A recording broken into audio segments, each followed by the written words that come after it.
Science fiction has been a part of the medium of games since the beginning, whether it be thwarting the advances of aliens and space invaders, or battling another human in space war. Sci-fi aesthetics have been around since the inception. It makes sense. Black screens seem to suggest space, and computers themselves were a kind of science fiction medium. The strange part, of course, is that we don't really have a science fiction genre for games. Well, we do, but it's more of an aesthetic genre modifier. We have sci-fi RPGs, sci-fi first-person shooters, sci-fi racing games. Space Invaders itself is a shooter. It's just got a sci-fi aesthetic. We have an entire genre involving both arcade and simulation design that build off this. Shmups, a genre predominantly comprised of spaceships and sci-fi tech, with some exceptions of course, and space sims like Elite that aim to engage in speculative realism. This is fine. We define genres by mechanics and gameplay mostly, FPS, platformers. But the thing is, when we move to more narratively driven sci-fi games, their sci-fi-ness is indispensable. Deus Ex is about a technologically sophisticated society, a world of government control and subterfuge. Technically, it's an immersive sim, games that provide player agency through choices they can make, play the game with action, stealth, or dialogue.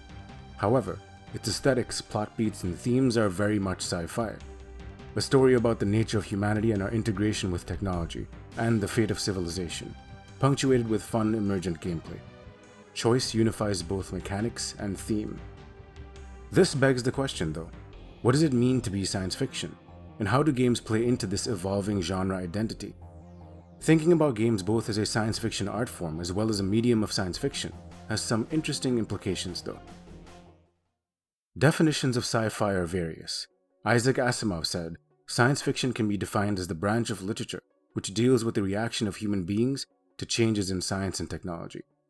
Robert Heinlein wrote, "Realistic speculation about possible future events, based solidly on adequate knowledge of the real world, past and present." When it started is also disputed, dating back to the scientific revolution and the Age of Enlightenment. However, it was Mary Shelley's Frankenstein and The Last Man that helped define the literary form. Other writers like Jules Verne with 20,000 Leagues Under the Sea and H.G. Wells also continued the tradition of speculative fiction, science and technology, the future of humanity and machine, which in turn branched off into subgenres like cyberpunk and the like, or categorization schemes like hard versus soft sci-fi. Much of early sci-fi developed alongside adventure fiction and fantasy in magazines and periodicals, as Jon Peterson argues in his book Playing at the World. Early adventure works like A Princess of Mars had sci-fi motifs, but as Peterson argues, it would not be long before the readership started to demand a distinction between plausible and implausible speculation. Called scientifiction, an early publication, Amazing Stories, featured H.G. Wells, Jules Verne, and Edgar Allan Poe, defining a template for proto-sci-fi. Another journal, Weird Tales, took a more horror direction, whereas fantasy differentiated itself from sci-fi by excluding these works and building its own grammar. Tolkien, Dungeons & Dragons, RPGs. Adventure fiction gave birth to sci-fi, fantasy, and horror, but they distinguished themselves by their plausibility and speculative realism. Neil Tringham's science fiction video games documents the long history of sci-fi and its integration with games, and how it has distributed itself across all genres, from adventure games like I Have No Mouth and I Must Scream, to survival horror games like Dead Space, and CRPGs like Fallout. Sci-fi motifs permeate all genres. The categories intertwine though. Early RPGs like Ultima, for example, actually had spacefaring sections, transitioning from fantasy to sci-fi. The category is permeable as much as the development of these genres were early on. Sci-fi being a modifier or subgenre isn't inevitable. Horror itself has a specified genre, survival horror, and as Bernard Perron argues in his book, The World of Scary Games, it is an intersection of multimedia formats, gothic literature, horror movies, and interactive fiction. On science fiction, Tringham says this: "If there is or was an inherent link between video game design and science fiction, it seems obscure. Nevertheless, there may be some connection between sci-fi's affinity for logical extrapolation and the complexly simulative rule systems that underlie many recently developed types of games." This is a point that has been built on by others, that the nature of games traffics in the language of sci-fi. Games are both about freedom, player choice, but also control, as we submit to the rules of the computer. Tanya Krzywinska and Esther McCullum Stewart assert this is the paradoxical relation at the heart of the science fiction game. Games are more centered on player agency and participation than any other media, yet simultaneously they are rule-based, grounded in computer-based systems of cause and effect. This theme, freedom versus control, integration with the machines, is a common theme and motif in science fiction, and the video game is structurally predisposed to it in the actions we as players take. This gives us a framework to understand the indispensability of Deus Ex's sci-fi-ness. It embodies the idea of freedom versus control in its mechanics, emergence, and player choice. The narrative with multiple endings is also a part of its sci-fi mantra, as much as technology and nanomachines may be. This is a fascinating way to view games, but also essential to its dynamics. Games are mediated by algorithms, as the book Gaming by Alexander Galloway elaborates on, and we internalize this, the algorithm as he calls it. In some sense, we are a cyborg, a person fusing with a machine in the form of controllers and a haptic interface. VR makes this sensory fusion more palpable, and game design tries to enrapture and immerse and engage us. Escapism is another core theme of sci-fi, of course, dystopian literature showcasing the perils of being mediated by machines. Trying to understand specific sci-fi games through this lens is fascinating. Half-Life 2 takes us from underground laboratory to a 1984-inspired authoritarian hellscape. Humans complicit with aliens in the imprisonment of their own species. In mechanics, it's an FPS. The only way through this mess is to fight. But the theme of Gordon breaking free of fate and emancipating humanity has to be enacted by a player, who has some agency gameplay-wise, but very little narratively. Other games do this by reinstating that choice, like in Fallout 3, a sci-fi dystopian RPG. Your decisions can turn cities into rubble if you so choose, the well-documented case of Nuketown. Regardless, mechanics can play into these themes of sci-fi. In his book The World is Born from Zero, Cameron Kunzelman builds on the paradox of choice in sci-fi games, and extends the thesis by engaging with both game studies and sci-fi studies. He says, "A critical claim that I am making in this book is that we cannot ever look beyond the aesthetic when analyzing games. More than this, the aesthetic operations of a given game often transform mechanical interactions.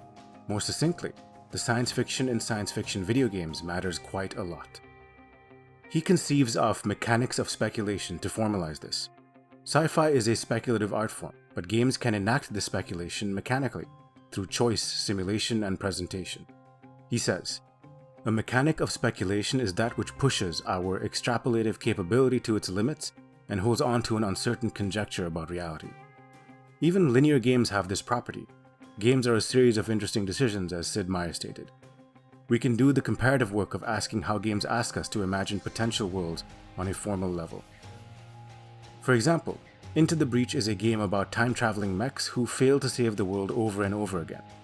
The game is a tactics game that has core mechanics of seeing into future moves, and this takes place within procedurally generated campaigns made up of procedurally generated levels. Each playthrough of the game is different. We die hundreds of times before we succeed at ousting the scourge that plagues humanity. We interface with the idea of fate, futility, randomness, a Sisyphean task, the mechanics of speculation in the game mediating all this. However, it also grounds the narrative in these mechanics. As you keep failing and are about to be overrun, you move to another timeline, restarting again. We escape fate and the tyranny of the game over, but at what cost? The book continues. The science fiction concept and the video game mechanic are tightly wound together. Traveling to new timelines is the same process as beginning the game anew. They never differ that much from a gameplay perspective, but each level is always composed in slightly altered ways. It is enough to sell the idea that we have made it to another world, one that is not the original one, and that we have a new set of struggles in front of us. Games allow us to enact these speculative ideas through both mechanics and fiction, jumping into new dimensions to envision new realities. So what does this all mean? Well, instead of observing how sci-fi has been neglected in games, perhaps instead we can consider that games have absorbed sci-fi almost entirely, speaking to how widespread it is as well as how the mechanics and fictions of games facilitate the exploration of sci-fi themes.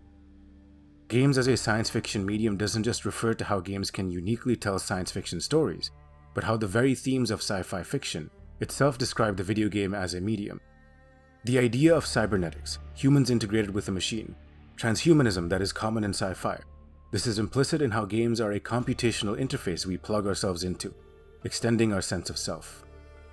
As mentioned, the choice inherent in sci-fi and what we ought to do with the self, tacit in the cybertext of games, a dynamic, interactive, participatory medium that preserves our agency and thwarts it.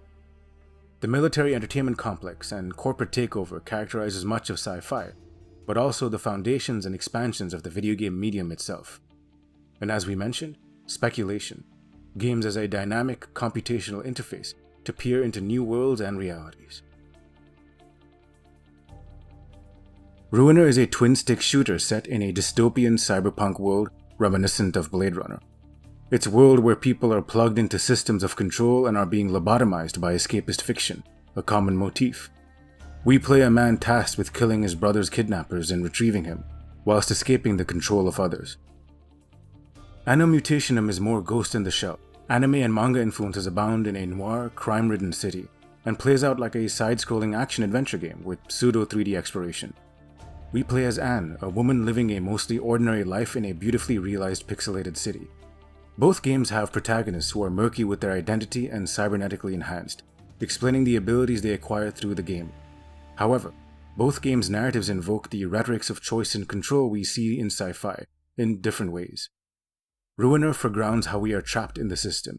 We kill for the sake of killing for a purpose that seems our own, but maybe someone else's.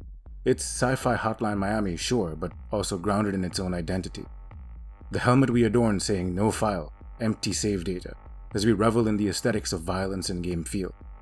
Choice is subverted. We can nod or shrug, it makes no difference. Kill or be killed. We have been hijacked by external forces and forced into a death game, like the citizens in the state we have all been in, plugged into a machine. Anno takes you on MacGuffin after MacGuffin, and it turns out your brother who goes missing was looking for a cure for a technologically caused disease you are afflicted with. All our behavior through the game is being watched by a shadowy cabal, a research institute, a whole life planned out. The incentives and goals we are given in games at the behest of a game designer after all. It's not would you kindly or memes, it's grounded in the structure of sci-fi and games alike. Self-realization doesn't enable transcendence. Both protagonists are more important than they seem, but also nobody at the same time.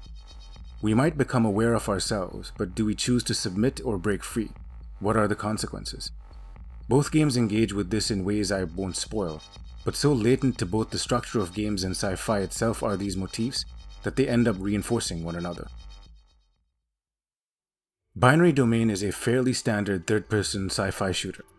Coming in an era where cover-based shooters were popular, it was unapologetically reminiscent not just of other games of this ilk, but sci-fi media like iRobot. The story is about a world where climate change has flooded cities, and so robotic development has progressed to fill in the labor shortfall. Cue anxiety about robots usurping humans. Our protagonists Dan and Bo are a couple of American soldiers, tasked with infiltrating Japan to investigate so-called holochildren, robots who look human but don't even know they are human, some of which have infiltrated the US government itself. The story is conventional, but well executed, its tropiness masked by interesting themes that permeate sci-fi media. In an essay on the topic, Brendan Keogh uses Binary Domain to illustrate something about games, that they are cyborg-like in our interaction with them. He expands this in his essay, Across Worlds and Bodies. It affects the way we conceptualize the text of video games and how we critique it. Regardless, the question of who is robot or machine in the fiction of the game extends to us as players in reality, after a throwaway joke in the game hints at the lead character's almost superhuman strength. Computer technology has allowed us to question our definitions of what exactly a human is, and what exactly a human ever was. Was human ever as stable a category as we long considered it? So said Donna Harraway in the Cyborg manifesto. The point here is to showcase how these themes in sci-fi, its plot beats, can fuse with mechanics of speculation, creating a cybernetically metafictional medium. To understand this in more concrete terms, we need to understand the plot beats of sci-fi and the purpose it serves. In his book The Anatomy of Genre, Jon Truby argues that there are a set of discrete genres that speak to the human condition, as they exemplify ways of seeing the world. He goes through a bevy of techniques and formulas and how the best works in each genre do this, and the way great stories transcend their genre by twisting beats through themes or combining them. On sci-fi, he says this: more than any other story form, science fiction is about the difficult relation of the individual to the society, and how various sizes of societal rings determines one's life. Specifically, it's about how to live a free life within the complex, enslaving bonds of modern society. Science fiction asks, if every human is both a composition and part of a larger composition, how is the individual possible? How can an individual live within the system and still remain an individual? These questions permeate most sci-fi games. Deus Ex's examination of the nature of humanity in relation to technology, and how integrated we should be with to enact societal control. Metal Gear Solid 2's examination of how information can be manipulated to create context, subverting the truth to maintain order through deception and memes. Nier Automata is about the humanity and/or inhumanity of robots and machines, as they grapple with a fragmented self, realizing what they are in relation to one another and humanity. All these games hit on core plot beats endemic to the best sci-fi media. The themes of these games, their aboutness, is grounded in sci-fi, but also explored with mechanics and the affordances of the medium. Deus Ex is about choice with regards to humanity, so it grounds that in the choice of the protagonist and the player. He is initially bound by the system, but then he and by extension the player has to transcend it. The immersive sim is a great vehicle for these ideas. Metal Gear Solid 2 being about information manipulation is superficially present in how the game is about stealth, concealing information by hiding yourself and avoiding detection, but also the context of the game itself. Without spoilers, the purpose of the mission itself, what it is simulating, the meta context of us playing Raiden, all these leverage interactivity and the expectations we bring to games. Nier Automata uses the affordances of the medium, cycles, deaths, multiple playthroughs, interface elements to communicate its ideas. Its culminating message is existential but hopeful, something that characterizes all three games in fact. Sci-fi shows us the dystopian world we might create if we make the wrong choices with technology, as well as the impact said technology has on the individual. It's a form of speculative fiction, lending itself to interactivity very well. With sci-fi games, we have speculative mechanics and fiction, bound by a set of plot beats that revolve around humanity, technology, and society. There is an interesting paradox about science fiction in games though, as often their speculative nature has to be made real. For example, Manifold Garden is a puzzle game that explores the idea of infinity, so it actually renders a version of reality that has these properties, an infinitely looping 3D world where we can control reality. Space games like No Man's Sky create a practically infinite procedural universe, realizing the dreams of exploration seen in much early sci-fi work. Game designers program a new speculative reality, oftentimes to help ground ideas we have in a physical space. In this way, games historically have also functioned as intuition pumps, as prompts that lead to the development of new ideas. For example, games of chance led to the development of probability theory, strategic games have been instrumental in AI research, and game theory was developed by formalizing reality in the same way games render details more concretely.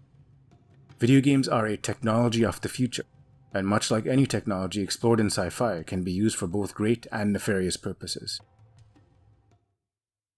Games are time machines in some sense. We die, respawn, move between timelines. Interactive fiction and visual novels crystallize this even further. Visual novels like Steins Gate ask the player to play with time, and this branches the text based on our decisions, for grounding the mechanics of the game in the themes of the story. 13 Sentinels plays with perspective and blends sci-fi motifs with visual novel elements, asking the player to piece together the overarching mystery of the story through multiple characters and perspectives. Ace Combat 3 Electrosphere, the Japanese version mind you, is a branching web of decisions that leads us down multiple paths. It tells a story of intercorporate war to separate itself from the military-industrial complex of previous Ace Combats. It foregrounds the simulation aspect of games, but also its cybernetics in ways I won't spoil. But a fascinating thing to note is how its timeline connects to the Namco shmups, Galaga and Galaxian, a timeline called United Galaxy Space Force, bridging the militarism of the other games with speculative sci-fi in its lore. Ace Combat 3 serves as that bridge. Sci-fi in games starts intertwining with reality in interesting ways. The military entertainment complex of games, games forged in the crucible of computation and cybernetics, birthed by military funding and research, has led to a tight integration between technology and games. Sometimes, though, speculative sci-fi reflects these affordances. Take for example nanotechnology, which in his book Mondo, Nano Colin Milburne explains as something that permeates our conception of games because of its status outside of it. For example, Crysis has us don the nanosuit for superhuman strength, speed, and invisibility. However, the designers also drew from nanotechnology research, and conversely, nanotechnology researchers drew from Crysis. I need not say more about things like nanomachine sun, memes finding their way into games through the proxy of nanomachines, exemplifying the military-industrial complex. Ironically, the themes of sci-fi always speak to the perversity of this revolving door, of integrating government and industry. The character you play as in Crysis speaks to this, becoming instruments for the political machinations of those in control. As players, our journey mirrors this. We are cybernetically bound to the medium, our abilities amplified, and we are just following orders. Metal Gear Solid 4 crystallized this even more fully. Sons of the Patriots, a system that binds nanomachines together to create a globalized system of warfare and control. These are nowhere near as speculative as they once were, as computation and AI get stronger every year. Soldiers not part of the system are excluded, face side effects. Nanomachines must be used but also suppressed. The culmination of Metal Gear Solid 4, ironically what the antagonists are vying for, is a destruction of the system. As players, we have no agency in this. We watch as the narrative unfolds. In Deus Ex, though, we are given this choice. Nanomachines may as well be viewed as a metaphor for technology as such. Do we join with it? Should we be dictators or stewards? When a sci-fi story promises agency but then deprives the player of it, we see the violation of expectation. Look at the backlash to Mass Effect 3's ending. You'll note that much sci-fi media will end with a choice of this ilk, a very personal choice that has world-ending implications. The politics of the personal and the global merging. A recent sci-fi game, 1000 Times Resist, exemplifies this. Seemingly a character-driven story about the experiences of one child can have lasting implications for society. The immigrant experience, political violence, assimilation, persecution, guilt, all our psychological complexes are scaled up. It deals with ideas of our fragmented self, about the alienation of self, in a way that games only can, by having us revisit physical space and playing with time and agency. The themes and mechanics of speculation in the game converging to transcend the genre itself. Sci-fi can be utopian or dystopian, but often lives at the bridge between both. Video games, as an art form of agency, lets players' decisions mediate this divide. Night City in Cyberpunk 2077 may repress and marginalize, corruption inhibiting the ambitions of its citizens to overturn the status quo, but the player resists this through acts of play. Nier Automata, the androids are perpetually bound by a cycle of never-ending death and violence, but the game allows us to break free of this cycle, literally, by letting go of things through an act of empathy. I won't spoil it, but if you know, you know. This duality of games is afforded because they live at this bridge of freedom and control as we explored. There are sci-fi games, yes, but games are also inherently sci-fi, bound by the logic of conceiving of a new reality through technological means and our relationship to said technology. This goes without mentioning the trope of simulation abound in sci-fi, the Matrix, war games, you name it, that speaks to breaking free of the illusion that permeates our present to find the real truth. Games are powerful immersive vehicles, but also a technology that can facilitate both destruction and transformation. This is part of why sci-fi stories and games aren't as visible, perhaps. The medium that hosts these stories incorporates the player into an algorithm that becomes the subject of its own inquiry. Like the narratives we have examined, how this story ends is perhaps due to the choices players make not just within the game, but outside of games as well.